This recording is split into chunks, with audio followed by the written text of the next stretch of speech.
নানা দাবিতে বুধবার নিরপেক্ষ প্রতিবাদী মঞ্চ তথা নিপ্রমের কেন্দ্রীয় কমিটির প্রতিনিধিরা সাক্ষাৎ করলেন তৃণমূল কংগ্রেসের রাজ্যসভার সাংসদ সামিরুল ইসলাম ও পশ্চিমবঙ্গ মাইনরিটি ডেভেলপমেন্টের চেয়ারম্যান সাব্বির গফফারের সঙ্গে। কোচবিহারের সার্কিট হাউসে তাদের সৌজন্য সাক্ষাৎ হয়।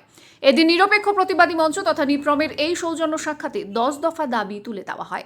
দাবিগুলির মধ্যে অন্যতম হল কোচবিহার জেলার তোরসা নদীর ওপরে ফাঁসির ঘাটে সেতু নির্মাণ, রাজ্যে চাকরির সুষ্ঠু নিয়োগ, কোচবিহার জেলায় আইন কলেজ প্রতিষ্ঠা, মুর্শিদাবাদ বিশ্ববিদ্যালয়কে পূর্ণাঙ্গ বিশ্ববিদ্যালয় ঘোষণা করা।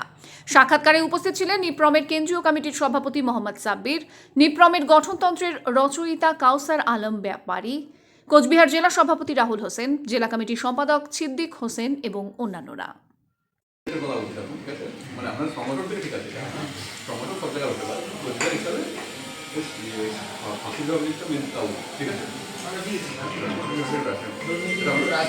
নিরপেক্ষ প্রতিবাদী মঞ্চ তথা নিপ্রমের কেন্দ্রীয় কমিটির পক্ষ থেকে আজকে আমরা কোচবিহার সার্কিট হাউসে সাক্ষাৎ করলাম এবং 10 দফা দাবি তুলে দিলাম তৃণমূল কংগ্রেসের রাজ্যসভার সাংসদ মাননীয় সামিরুল ইসলাম মহাশয়ের হাতে, এবং তার সঙ্গে আমরা পশ্চিমবঙ্গ মাইনরিটি ডেভেলপমেন্ট বোর্ডের চেয়ারম্যান সাব্বির গফফার মহাশয়ের সাথে সৌজন্য সাক্ষাৎ করলাম।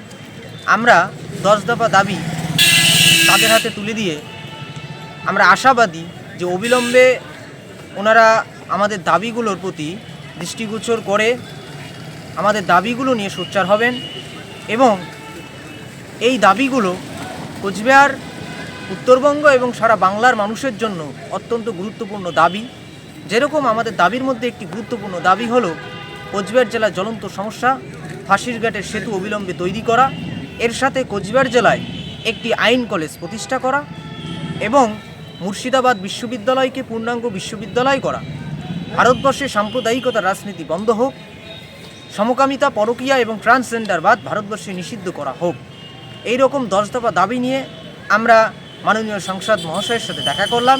আমরা আশাবাদী যে অবিলম্বে আমাদের এই দাবিগুলো মাননীয় মুখ্যমন্ত্রীর কাছে পৌঁছে যাবে এবং বাংলার মানুষ এই দাবিগুলোতে যদি পূরণ হয় বাংলার মানুষ উপকৃত হবে।